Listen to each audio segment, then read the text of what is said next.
Hey everyone. So today let's talk about why banning crypto in India by Indian government is a very bad idea. But we will not talk about just why it's a bad idea. We will talk about what's happening around the world. Around the world, how banks, financial organizations, biggest asset management companies, anyone who's involved in the business of finance, who's involved in money, exchanges and whatever, any organization, how they have all evolved and have stopped resisting Bitcoin or crypto industry, but have actually embraced it. So I'll go through some of the links. I'll put them down in the description so you can also read them as well. So you know that they are creditable news. They are credible news. There are sources that I'm citing. And yeah, we will talk about what should be the government or the finance ministry's course of action instead of banning crypto, and how it would be beneficial for everyone involved. Whether it's the crypto exchanges, whether it's people who are invested in crypto, so investors, traders, or the whole ecosystem in general. So let's get started. So let's talk about some of the recent developments which have happened in the world of crypto, and how it just shows that everyone around the world, banks, financial organizations, biggest asset management companies, they are all trying to make crypto and the industry mainstream by embracing it in one way or the other. I'll start with Visa, the MasterCard and Visa, the payment platform. It has allowed cryptocurrencies on its platform, and this is since July 2020. So it has been almost a year. We will be reaching a year in just next 2-3 months that Visa has allowed cryptocurrencies on its platform. So you can just swipe a Visa card and pay with cryptocurrencies to all the Visa merchants around the world, right? Of course, MasterCard has done it as well. They were a little late to the party, but they have done it in February 2021.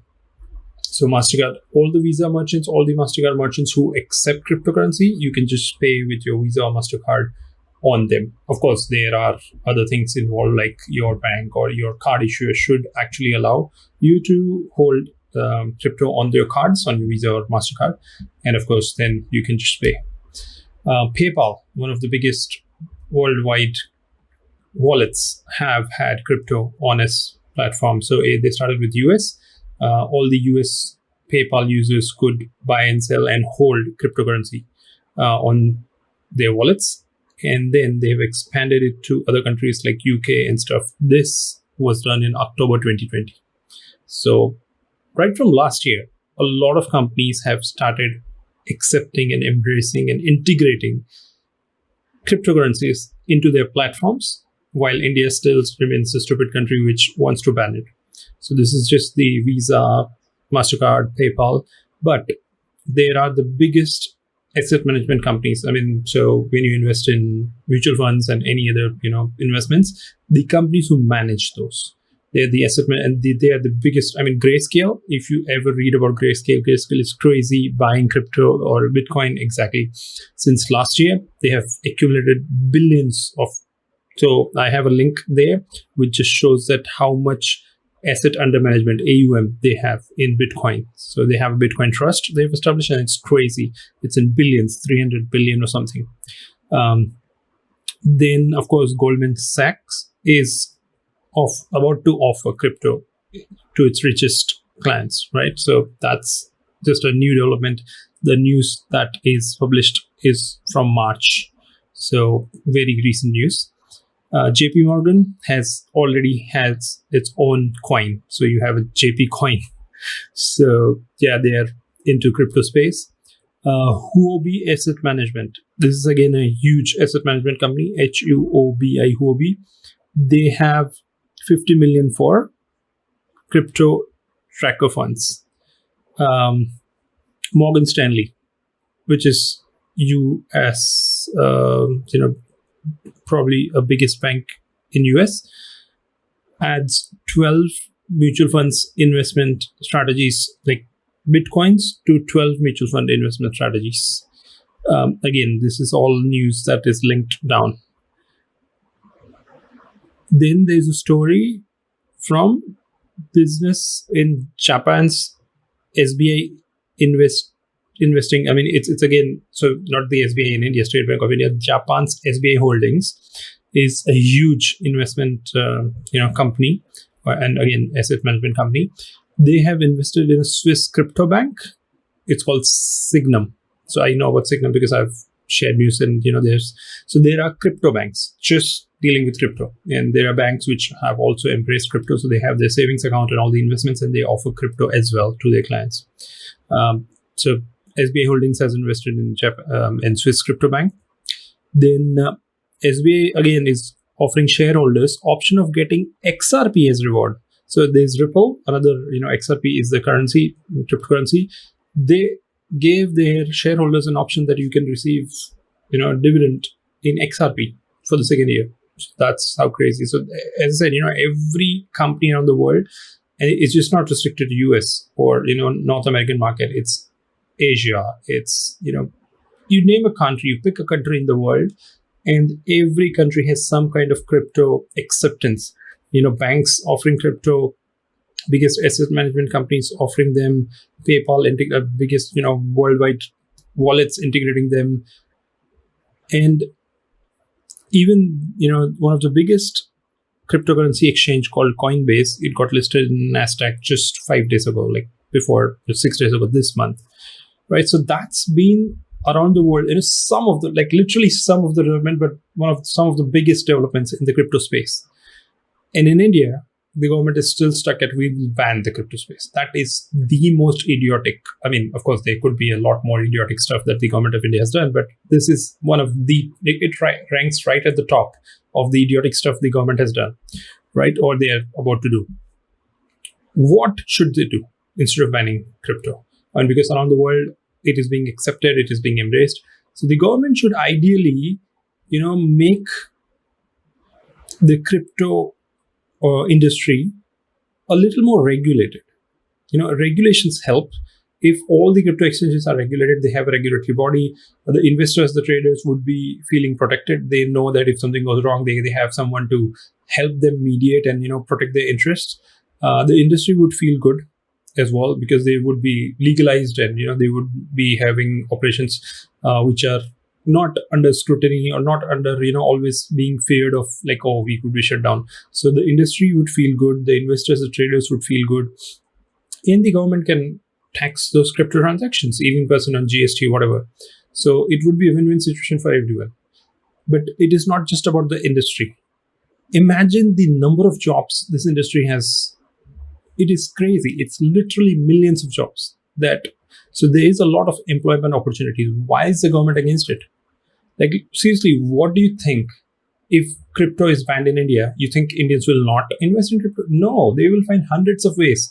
I mean, I work for a UK-based cryptocurrency exchange, and just doing competitive research, I found that out of just 5 companies, and UK has 140 crypto exchanges. So out of just 5 companies that I did research, one of the company had 25% traffic from India. It just shows that Indians are investing through their friends or family in crypto in UK, and they could be doing it in US. They could be doing it in any country where Indians are. All the English-speaking countries: Canada, Australia, UK, US, and even, they'll find ways to invest. So the government will lose all the revenue that they can make with crypto. They will lose a lot of great talent that could be working in crypto. You lose the chance to have generate a lot of jobs. And the whole world is criticizing this move. There's not a single positive article on the internet or news on the internet covering the ban, saying, oh, India is doing good. No, it is idiotic. Yes, go ahead and do your own digital currency, get a CBDC, central bank digital currency, but also let the industry survive. It will be beneficial for everyone. And talking about that, I'm talking about trying to end this video on a positive note. It's not that everything is bad or everything's gloomy in the Indian crypto industry. There are some great news. There's some great developments that's happening. So, India's one of the biggest, or I don't know how big it is, or I don't know to be exactly which one is India's biggest crypto exchange, but one of the biggest, WazirX, got acquired by Binance, which is a huge cryptocurrency company exchange around the world. So they are present in many countries around the world. And Binance acquired WazirX in November 2019, which is again linked in the description here. So you'll find the official link from Binance. Then there are two exchanges which have got funding. So CoinDCX got 100 crore in Series B funding round. This was sometime last year. So, they raised in December 2020, they raised 100 crores. That was their Series B funding. So it's great. That's great news. And also, the most recent development, CoinSwitch Kuber, another Indian cryptocurrency exchange, they raised 181 crores, which is 25 million from Tiger Tiger Funds, Tiger Global Management Fund. So these are great signs. I mean, these are positive developments in the industry, and it just shows that the world, or the biggest VCs, the biggest funding fund management companies around the world who are investing in this exchanges, believe in the Indian cryptocurrency space or Indian cryptocurrency industry, and they believe that it would be huge, and they believe that the government would actually allow it to survive and thrive and even grow. And of course, India has crazy amount of money. I mean, don't get me wrong, there are super rich people who are still buying cars, who are still spending money like crazy, and they're poor people. So I guess there is a huge hunger for Indian investors to try and find out new, investment options. And they are already, I mean, it shows because the data shows that every day Indians are investing billions in crypto. So the government just should show some serious approach of legalizing the industry, of letting it thrive, and show some sensible approach towards the industry. And I'm sure it would be amazing. It would be beneficial for everyone. Yes, you have certain bad rotten apples. Like if you want to read, I will leave a link on it's a very good source of all the crypto industry news. So there are some developments in the country Turkey, where some guy, a cryptocurrency exchange owner, left with billions of dollars. And there is another exchange which is under government scrutiny. So there would be good and bad things, good and bad people in every industry. But I mean, so far, Indian industry looks very, very promising, Indian cryptocurrency industry. And I think and I believe there will be some sense prevailing in the finance industry, in the government financial decision makers, and the industry will survive, and we will see some positive developments. That's it. Let's hope that we have good days, achhe din for the cryptocurrency industry ahead. And I will keep you posted. Let me know if you would like a weekly video where I can cover the latest news about Indian crypto or the worldwide crypto industry. I mean, I'm really thinking to give that a chance, and start a weekly roundup for crypto industry. So maybe you'll find that. Drop in your comments below about what you think is, whether it's a good idea or not. Would you like to view that? And yes, I will see you in the next one. Ciao.